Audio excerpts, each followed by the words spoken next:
So look at Anthony Ryder from South Lyon, Michigan, recently selected as the Lions 2020 Fan of the Year. He has a passion about sports broadcasting.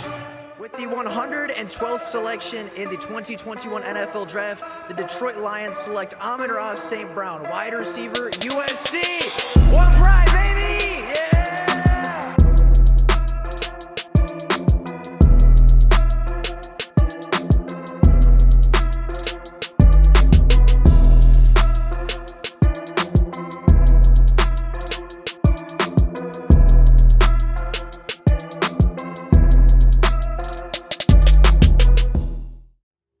What is going on, everybody? Welcome back to another Detroit Lions video. Now, the Senior Bowl took place just a few days ago, and it really gave some of the mid to late round prospects a really good opportunity to build up some of their draft stock, right? Push some of those late day 3 guys into the mid day 3s, those mid day 3 guys into the early day 3, or even maybe a late day 2 selection. And it was a really good opportunity for a lot of players to boost their draft stocks, and draft boards did change pretty drastically after the Senior Bowl took place.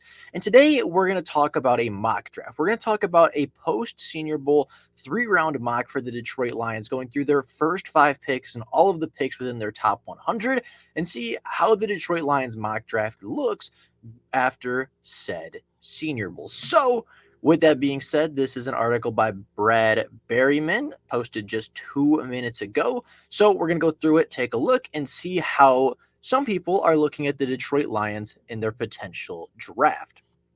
Now, just scrolling down, Jalen Carter, I like that. First round pick number 6, Jalen Carter. Carter is somewhere in the conversation to go first overall if the Chicago Bears stay put there, however unlikely that is, and for good reason. And it goes on to talk about how he's a great prospect and he's really good. And I think, spoilers, I think he is the best player in the class. Jalen Carter is my number 1 ranked prospect in this class in the entirety of the draft. I think his upside, his athleticism, his talent is so hard to deny, and adding him to the interior of the Detroit Lions defensive line is a absolute dream come true. If there is one pick that we could make, and if there's one pick that just has to be made, it would be Jalen Carter, D-tackle from Georgia. Now, I am very skeptical that Jalen Carter is going to be there. I'm a little skeptical that Jalen Carter is even going to be available for the Detroit Lions at pick number 6. However, if he is available, he is defensive line number 1. I think potentially player number 1, and really could go on to be an incredibly special player for the Detroit Lions. You can't miss at pick number 6 if you go with Jalen Carter. He is just so incredibly special. Now, we did end up seeing the second pick, that being pick number 18, Devon Witherspoon. Now, Devon Witherspoon is somebody that is being talked about as a potential number 6 overall pick. This is a guy that is very physical, that presses, that led the nation in PBUs last year, is long, is really good at ball skills. Like, he is so incredibly talented as well. And I think Devon Witherspoon will go inside the top 10. I think it's very unlikely that Devon Witherspoon falls all the way out to 18, but I don't think it's impossible. I think, once the NFL Combine comes around, once they start to get to show off their speed, and once Keely Ringo measures in and runs in the 4.3s, once Joey Porter measures in and his arm length is incredibly long, once Christian Gonzalez does his athletic testing, I think a lot of those cornerbacks are going to jump up the board, and not because Devon Witherspoon isn't a good athlete, and not because Devon Witherspoon isn't a great player. I think there's an argument that he's cornerback 1 in this class, but I don't think he's going to test out as athletically freakishly as some of these other corners. I don't think he's going to run the 4.3s at 6'2 like Keely Ringo is going to do. I don't think he's going to measure in with the arm length of Christian Gonzalez or Joey Porter. I don't think he's going to test athletically quite to the level of some of these other freakishly athletic tight ends or cornerbacks, but I do think he is incredibly good. So if they go out in the combine and Keely Ringo tests really well, and Joey Porter and Christian Gonzalez, and even a guy like, potentially Cam Smith tests really well, they could all really make a case for being cornerback 1 in this class. And if Devon Witherspoon ends up falling all the way to 18, I think that's an absolute steal. I think at worst, Devon Witherspoon is a top 3 cornerback in this class, and I think he is easily the most physical and arguably the most physically gifted. I think he has the best ball skills of any cornerback in this class, and adding him to the secondary would be incredible for the Detroit Lions. A physical presence, somebody that's not afraid to hit, somebody that gets their hands on the football, has this really good, unique trait of always getting his head around and always turning his head to the football.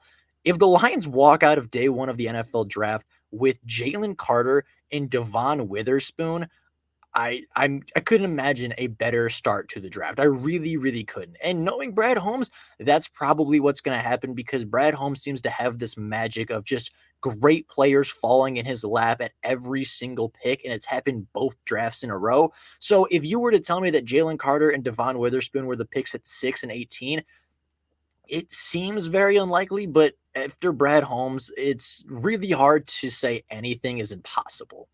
Now, going on to the second round of the NFL draft, where do the Lions go from here?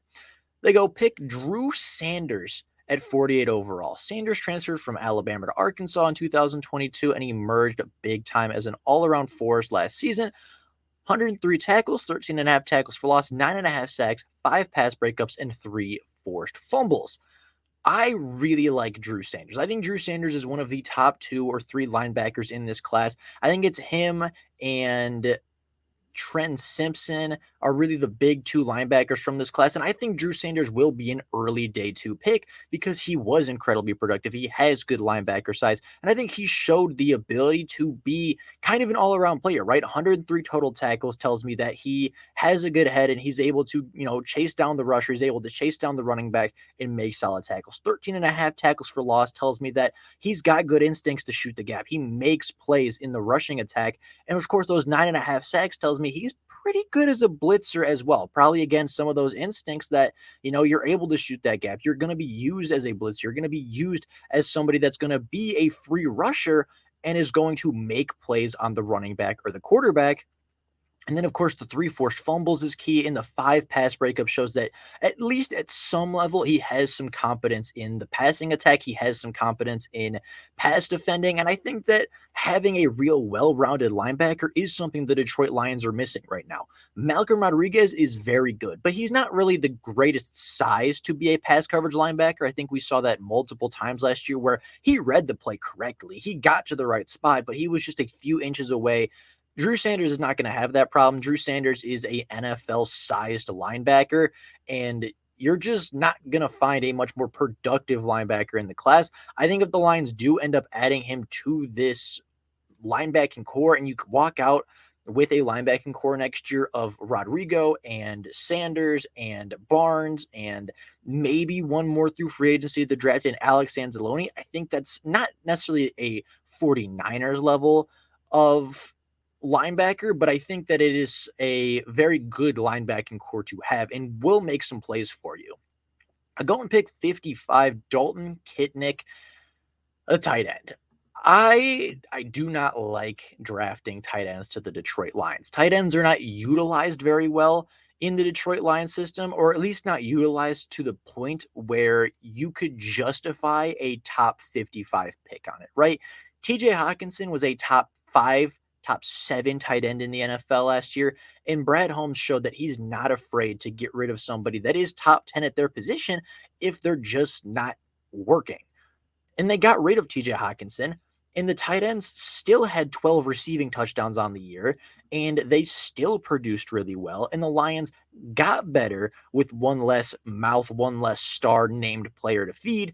And I don't think they traded TJ Hawkinson away for a second and a third round pick just to replace TJ Hawkinson with that tight end. I would like to see the Detroit Lions maybe double up at defensive line, double up at cornerback at 55. This is a prime spot for a guy like Emmanuel Forbes from Mississippi State, who was the highest graded man coverage corner in college football last year. I think there's just better value at pick 55 than to go with a tight end. Not to mention, I think Dalton Kincaid isn't going to be there at 55, quite frankly. I would be a little bit shocked if he's there late in the second round because I think he's early second round talent. I just don't think he's what the Detroit Lions are essentially looking for. And knowing that Brad Holmes traded away TJ Hawkinson, knowing that, they didn't really need a star tight end for their tight ends to be productive, I really don't see them doing that. I see them working with Brock Wright. I see them bringing back James Mitchell and having those two guys be the 1-2 tight end and continuing to just play their role. They might not be a Travis Kelce, they might not be a superstar, but they do their roles incredibly well. And I don't think Dalton Kincaid at 55 is warranted. I think the talent is right. I think the value is okay. But just from a positional standpoint of how the Lions use tight ends, I really, really don't see it happening. Again, I think the best possible pick at 55 is Emmanuel Forbes, but if it's not there, I think you can still look to address maybe linebacker again or defensive line or another cornerback entirely. Now, the third round pick and the last pick of today's video is going to be Kyu Blu Kelly, the cornerback from Stanford. Doubling up at the cornerback position is something that I definitely want to see the Detroit Lions do. And I think is definitely in the cards for Brad Holmes. It says Kelly became a starter during his freshman year at Stanford, and he stayed starting the rest of his career in Palo Alto. Over 1,250 coverage snaps in college, standout NFL bloodlines will benefit him. Looks the part of an NFL corner, 6'1", 186, so pretty good size, right? I like the experience. I like that he played a lot at Stanford. That tells me that he's ready to compete right away. That tells me he's got more experience than some of these other players. I do like that. I don't know a whole lot about Blu Kelly, but from this, it sounds like he's very experienced, has good size. Tackling needs work, if only from a functional strength perspective, to finish plays better and shed blocks. Scouting reports broadly say lack of fluid movement skills yielded struggles in off coverage, but he is well regarded as a man coverage guy, particularly man press, where he can use his physicality early in the process. And a lack of long speed isn't easily exposed right away. This kind of sounds like Jeff Okudah, right? Similar size, not the most fluid hips, a very physical player that presses in the routes to kind of cover up lack of long speed. In the third round, if you walk away with Jeff Okudah in the third round, I definitely would not complain. And it sounds like he's somebody that would fit the Lions system really well. Both corners from this class, in fact, being physical man corners that press early, that get on you immediately and keep going after the wide receiver. I like the physicality aspect. I like that there's experience. I like the size.